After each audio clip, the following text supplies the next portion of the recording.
खुद से जीतने का जिद है मुझे, खुद को ही हराना है।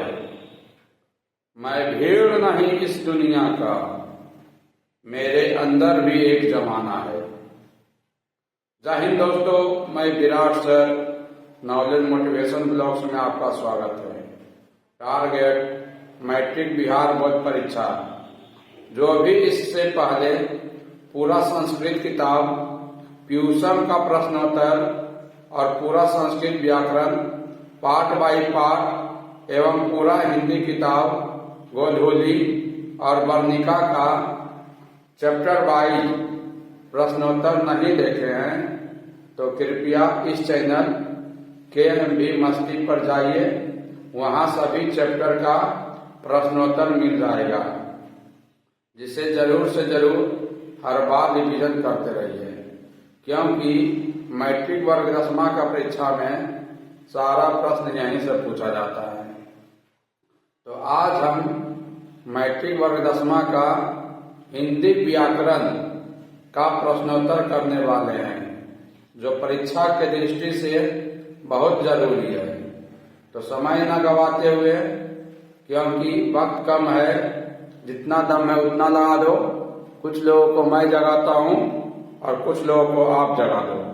तो ये रहा आज का सारा प्रश्न है हिंदी व्याकरण। क्वेश्चन नंबर 1, हिंदी व्याकरण का जनक किसे कहा जाता है? उत्तर, श्री दामोदर पंडित को। इसी प्रकार क्वेश्चन रहेगा, हिंदी का जनक किसे कहा जाता है? उत्तर, भारतेंदु हरिश्चंद्र को। क्वेश्चन नंबर 2, उक्ति, व्यक्ति, प्रकरण ग्रंथ के रचनाकार कौन है? उत्तर, श्री दामोदर पंडित। क्वेश्चन नंबर 3, श्री दामोदर पंडित ने उक्ति, व्यक्ति, प्रकरण की रचना कब की? तो उत्तर हो जाएगा 12वीं शताब्दी में। किस शताब्दी में की? तो 12वीं शताब्दी में। क्वेश्चन नंबर 4, हिंदी भाषा की पाणिनि किसे कहा जाता है? उत्तर, आचार्य किशोरी दास वाजपेयी को। क्वेश्चन नंबर 5, भाषा की सही एवं सार्थक रूप बनाए रखने के लिए किसकी आवश्यकता होती है? तो व्याकरण, इंग्लिश में कहते हैं ग्रामर। भाषा की सही एवं सार्थक रूप बनाए रखने के लिए किसकी आवश्यकता होती है? उत्तर में व्याकरण, इंग्लिश में ग्रामर। क्वेश्चन नंबर 4, भाषा शब्द संस्कृत की किस धातु से बना है? उत्तर, भास धातु से। क्वेश्चन नंबर 7, भास धातु का अर्थ क्या होता है? उत्तर, बोलना। भास धातु का अर्थ बोलना होता है। क्वेश्चन नंबर 8, भाषा मुख्य रूप से कितने प्रकार के होते हैं? उत्तर, 2। नंबर 1 मौखिक भाषा और नंबर 2 लिखित भाषा। क्वेश्चन नंबर 9 है, जब व्यक्ति विचारों को बोलकर प्रकट करे और श्रोता सुनकर उसे समझ दे तो उसे क्या कहते हैं? मौखिक भाषा। क्वेश्चन नंबर 10, वार्तालाप यानी बातचीत करना, कौमा, टेलीफोन पर बातचीत करना, भाषण व रेडियो सुनना किसका उदाहरण है? उत्तर, मौखिक भाषा का उदाहरण है। क्वेश्चन नंबर 11, जब व्यक्ति विचारों को लिखकर प्रकट करता है तो उसे क्या कहते हैं? उत्तर, लिखित भाषा। क्वेश्चन नंबर 12, पत्र लिखना, समाचार पत्र, पत्रिकाएं, कहानी, लेख किसका उदाहरण है? उत्तर, लिखित भाषा का। क्वेश्चन नंबर 13, जब व्यक्ति संकेत या इशारा द्वारा समझता है तो उसे क्या कहते हैं? उत्तर, सांकेतिक भाषा।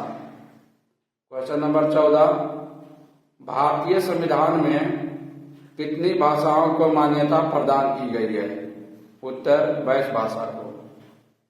क्वेश्चन नंबर 15, भारत सरकार की कामकाज में कितनी भाषा का प्रयोग होता है? उत्तर, 2 भाषा। कौन कौन? तो हिंदी भाषा और अंग्रेजी भाषा का। क्वेश्चन नंबर 16, सबसे प्राचीन और प्रमाणिक भाषा कौन सा है या क्या है? उत्तर, संस्कृत भाषा। क्वेश्चन नंबर 17, लिपि शब्द का अर्थ क्या होता है? उत्तर लिपना या पोतना, या लिपना पोतना का अर्थ होता है लिखना या लिखित। क्वेश्चन नंबर 18, हिंदी और संस्कृत भाषा की लिपि क्या है? तो देवनागरी है। हिंदी और संस्कृत भाषा किस लिपि में लिखी जाती है? तो उत्तर हो जाएगा देवनागरी।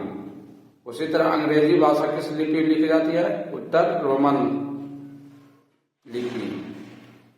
उसी तरह क्वेश्चन हो जाएगा पंजाबी भाषा किस लिपि में लिखी जाती है? तो उत्तर गुरुमुखी। उसी तरह क्वेश्चन उर्दू भाषा किस लिपि में लिखी जाती है? उत्तर हो जाएगा फारसी। क्वेश्चन नंबर 19, हिंदी भाषा में लिपि चिन्ह देवनागरी के वर्गों में कितने स्वर हैं? तो 11। बाकी सब व्यंजन की संख्या कितनी है? 41। क्वेश्चन नंबर 20 है, व्याकरण के मुख्य कितने अंग हैं? तो व्याकरण के मुख्य 5 अंग होते हैं। लेकिन कोई बुक में देखिएगा बच्चों जी, यहाँ पर रहेगा 4 अंग। ठीक है, 4 अंग कौन कौन रहेगा? वर्ण विचार, शब्द विचार, पद विचार और वाक्य विचार। छंद विचार बहुत कम दिया रहता है। ठीक है, इसीलिए यहाँ पर है क्वेश्चन नंबर 20, व्याकरण के मुख्य कितने अंग हैं? तो 5, और कहीं कहीं 4 भी रहेगा। 5 भी देखिए, 5 कौन कौन है? वर्ण विचार, शब्द विचार, पद विचार और वाक्य एवं छंद विचार, वाक्य विचार और छंद विचार। क्वेश्चन नंबर 21 है, भाषा की सबसे छोटी इकाई क्या कहलाता है? तो वर्ण विचार या अक्षर जिसको कहते हैं। क्वेश्चन नंबर 22 है, वर्णों के मेल को क्या कहते हैं जिसका कुछ अर्थ होता है? उत्तर शब्द विचार। क्वेश्चन नंबर 23, वाक्यों में प्रयुक्त चिन्हों एवं उनके प्रयोग का अध्ययन क्या कहलाता है? पद या चिन्ह विचार। क्वेश्चन नंबर 24 है, अनेक शब्दों का मेल क्या कहलाता है जिसका कुछ खास अर्थ होता है? उत्तर वाक्य विचार। क्वेश्चन नंबर 25 है, हिंदी वर्णमाला में कुल कितने वर्ण होते हैं? तो 52 वर्ण। मोस्ट वीवीआई क्वेश्चन, हिंदी वर्णमाला में कुल कितने वर्ण होते हैं? उत्तर 52, जिसमें स्वर की संख्या कितनी होती है? स्वर वर्ण की 11, व्यंजन वर्ण की संख्या 41। ऐसे व्यंजन वर्ण की संख्या 33 होती है, लेकिन गहराई रूप से पढ़ने पर 41 होती है। ठीक है, क्वेश्चन नंबर 26 है, क्वेश्चन नंबर 26 है, हिंदी स्वर वर्ण की संख्या कितनी है? तो 11। अब पूछा क्वेश्चन कि 11 हिंदी स्वर वर्ण कौन कौन सा है? तो इस प्रकार होगा, आ, आकर आ, हर्षाई, दुर्गाई, हर्षाऊ, दुर्गाऊ, री, ए, ऐ, ओ, आओ। हिंदी स्वर वर्ण 11 होती है, जो इस प्रकार है, आ, अकर आ, हर्षाई, दुर्गाई, हर्षाऊ, दुर्गाऊ, री, ए, ऐ, ओ, आओ। क्वेश्चन नंबर 27 है, हिंदी स्वर वर्ण के कितने भेद होते हैं? उत्तर 2। कौन कौन? मूल स्वर और संयुक्त स्वर। 2 भेद कौन कौन होते हैं? तो मूल स्वर और संयुक्त स्वर। क्वेश्चन नंबर 28 है, मूल स्वर के कितने भेद होते हैं? उत्तर 3। कौन कौन 3? आइए, ह्रस्व स्वर, दीर्घ स्वर और पल्लव स्वर। क्वेश्चन नंबर 29 है, वैदिक समय यानी वेद के समय में, ऋषि मुनियों के समय में, वैदिक समय में किसका अधिक प्रयोग हुआ जिसे त्रिमात्रिक स्वर भी कहते हैं? उत्तर पल्लव स्वर। इसका एग्जाम्पल क्या हो जाता है? जैसे किसी को पुकारने में इसका प्रयोग किया जाता है, सुनो, हे राम, यानी जिसको दीर्घ रूप में खींचा जाता है लंबे समय तक। क्वेश्चन नंबर 30, हिंदी में अयोग वाक्य की संख्या कितनी होती है? तो 4। 4 कौन कौन होता है? चंद्र बिंदु, विसर्ग, अनुस्वार और निर्नुनासिक, यानी जिसको नाक से बोला जाता है।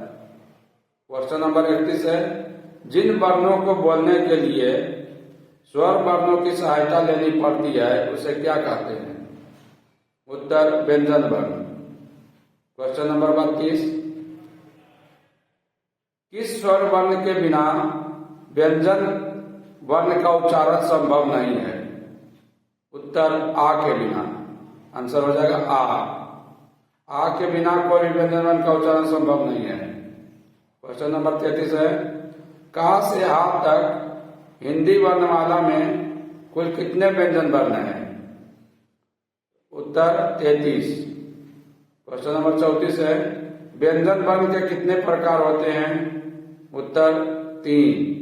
कौन कौन? स्पर्श व्यंजन, अंतःस्थ व्यंजन, ऊष्म या संघर्षी व्यंजन। अगला क्वेश्चन है 35 नंबर, स्पर्श का अर्थ क्या होता है? छूना।